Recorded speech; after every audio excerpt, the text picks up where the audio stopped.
Po si përfiton një musliman nga ky emri Allahu xhallahu ala el-Quddus.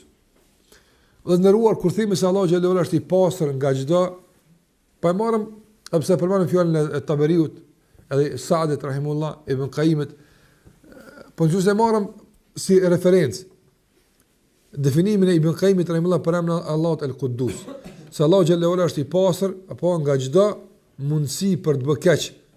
S'bën keq askujt. Sherrë absolutisht nuk vjen nga ai asnjëherë.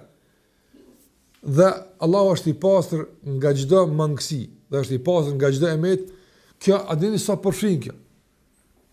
Ti vetëm mu ul edhe me thon për shembull, sa sherrë është në botë, Allahu sa është që e bën këtë. Vetëm me vol për këtë punë, sa është kjo e madhe.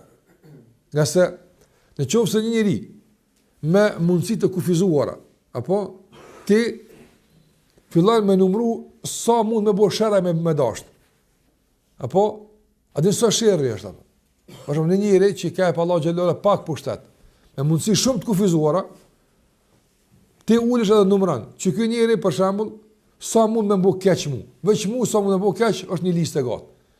E sa mund me bëj pastaj keq familjes time. Sa mund me bëj keq pastaj fëmijëve të mi. Sa mund shumë. Është mund ndoshta më shkruan një libër me mundësitë që mund njëri me bëj keq. E paramendo për shembull, nëse këtij njeriu i shtohet edhe një tjetër me pushtet që e zgjon pushteti. Sa mu zërua keq aty shumë. E kështu më njëri pas njëri, apo sa është e mjaftueshme kjo për më bëj keq sa të dush. E paramendo mundsinë e Allahu xhalla xhelalu sa është e pa kufishme. Dhe ta shti nga gjithë kjo e pasron Allahu xhallahu ala. Sa është e gat, lista e gat, shumë është e gat. E po ne e bëjmë këtë në mënyrë të përgjithshme, e s'do të thonë kjo se prezantimi i përgjithshëm është i shkurt. Allahu xhallahu ala nuk bën keq, mur fund. Paramendo sa ka mundësi me bë, dhe gjitha këto e i sigurt për ty nuk i bën. I kupton përmes emrit Allahut el-Quddus. Ose me dalë tek e dyta, mangësi. Paramendo për shembull një udhëhes, një kryefamiljar me pas shumë mira, veç një tmet me pas, i pengon me udhëheq familjen që duhet, është e mjaftuar më shkatru familjen apo. Apo për shembull apo. Kryefamiljari i ka gjithë të mirat apo. Në kuptim pozitiv, si prind, si bashkëshort është i mirë, mi po ka një të keq e lum bigjaz. A mjafton kjo me kone mjaftuar më shkatru familja?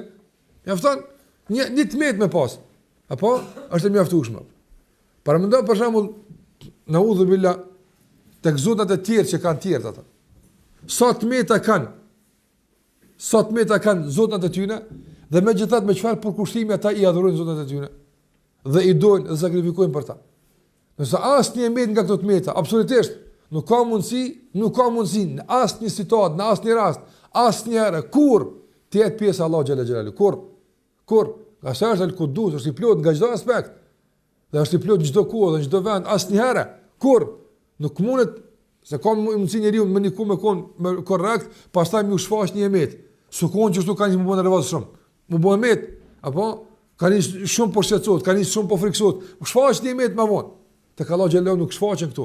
Ti adhuron Allahun xhallahu ala dhe je i sigurt se gjithmonë është ai Zot që të pin fillim kur i ke besuar deri në fund të adhurimit tënd, ai mbetet i pandryshueshëm kuptimin e Quddusit, kuptimin e plotësisë, kuptimin e ruajtjes dhe pasurinë nga çdo emet.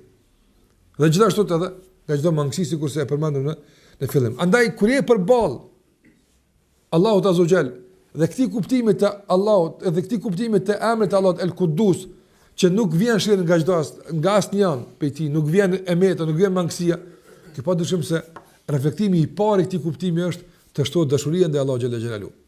Pse njerëzit nga natyra aty e dojnë dikën që është i plot, e dojnë dikën që është i patmeta, e dojnë dikën që bën mirë, nuk i vije e keq apo tij, apo njerëz nga natyra aty kështu e dojnë dikën.